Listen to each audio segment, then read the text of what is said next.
Hey guys, there's a weird trend on the two-handed backhand where players are setting the racket on the outside of the body, something that you would see on a forehand, for example. And I've seen this type of setup at the junior level, but even at the elite level. And when I studied the greatest two-handed backhands of all time, players such as Djokovic, Agassi, or Nalbandian, the setup is quite different. The racket will go much further back in the preparation stage. And I don't want you to copy this setup because it will not help your backhand, and in fact it might actually harm it. So what you should do on a two-handed backhand is prepare with a big shoulder turn. So what happens on a two-handed backhand is that we need to get our back turned towards the ball. And now naturally what will happen to the racket is if we dip the front shoulder, the racket will go up. And this is going to have a great benefit once we accelerate the stroke. So the lower you go with your front shoulder, the higher the racket tends to go. And this is great because now when we accelerate and we start straightening this position, the racket will naturally drop.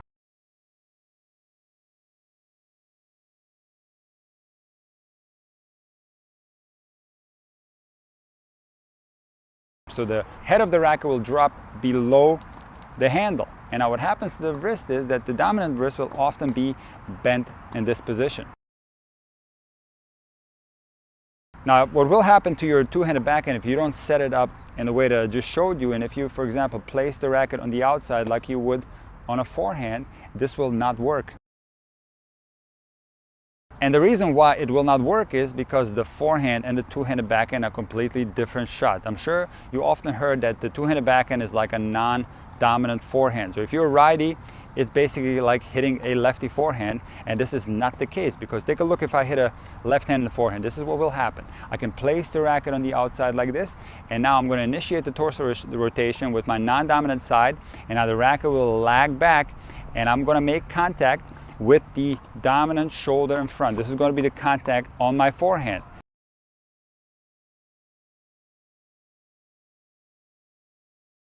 Now I cannot hit a backhand like this.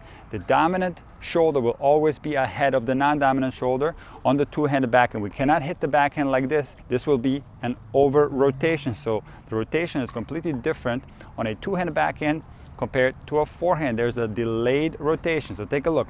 If I rotate on the backhand, if I would do it like a forehand, I would open up way too early and I would not be able to make contact properly. So what needs to happen is a delayed rotation where the dominant shoulder always stays ahead of the non-dominant shoulder.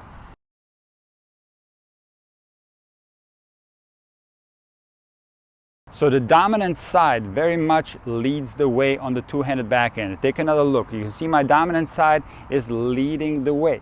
Now what happens to a lot of players that try to use the non-dominant side, it collapses their dominant side. So take a look. If I try to use my non-dominant side on the backhand, you see how my right elbow gets tucked in. You see this very often at the recreational level, and this is not what you want to do because this will interrupt your stroke. You'll have a lesser range of motion. So what needs to happen is that the right side needs to lead the way, especially the right elbow. You can see here how the right elbow leads the way, and when I'm done with the stroke, my chest is going to be positioned towards the side fence and my elbow is going to be positioned backwards like this.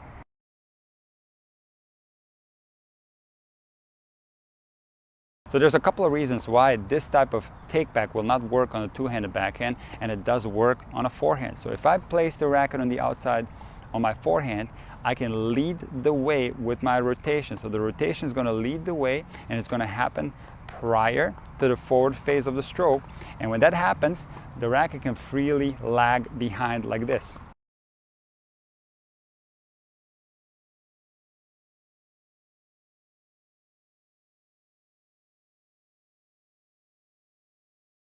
So it's the rotation of the torso that makes the racket lag behind. Now what happens on a two-hander is something completely different. There is no lag like you would see on a forehand, for example, for a couple of reasons. Reason number one is that we have two hands on the racket and the left wrist will not lag far behind, and also we cannot bend the dominant wrist backwards. This feels very uncomfortable.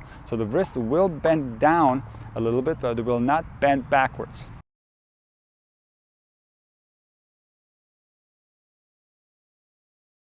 And the reason number two why we cannot take the racket back like this is because we have a delayed rotation, and the rotation doesn't lead the way. So what happens with this delayed rotation is that the racket will drop first, and now we start rotating. You see, this is the movement on the two-handed backhand. It's not that we start rotating here and then the racket goes into a lag.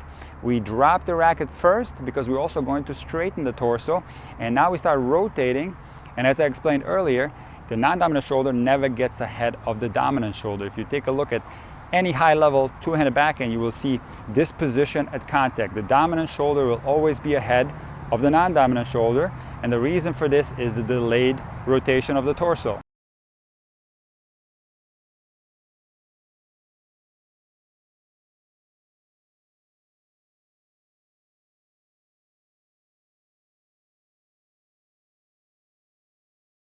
I'm going to give you one example of an elite player that does this type of take back sometimes, and that's Nick Kyrgios. So if you see Nick take his racket back like this on the backhand, it always turns into a bunt because there's simply not enough range of motion, and this type of take back does not work. Now, he doesn't do this all the time, but he will do it quite frequently. So when you see him take the racket back like this, you will also notice that his backhand always turns into a bunt, where it goes simply from here to here. And on days where he's striking his backhand really well, he will take it back like Djokovic and have more of a regular take back.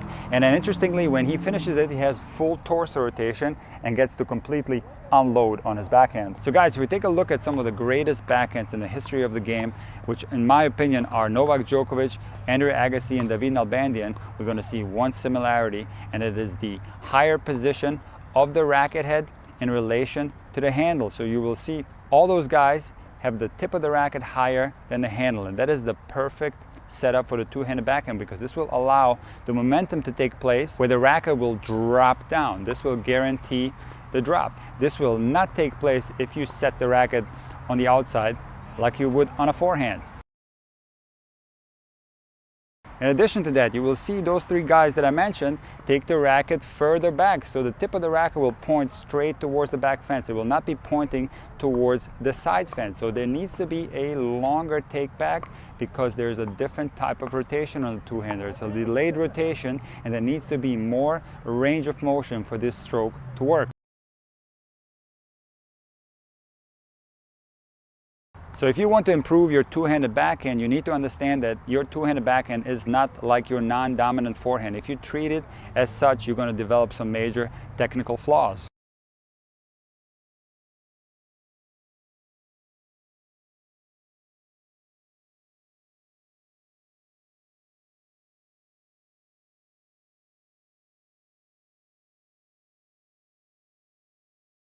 The most important reason why a non-dominant forehand is not like your two-handed backhand is the sequencing of the torso rotation, and that is the reason why this type of preparation will not work. My recommendation is that you model your two-handed backhand after the greatest two-handed backhands of all time, and they all take their racket back like this.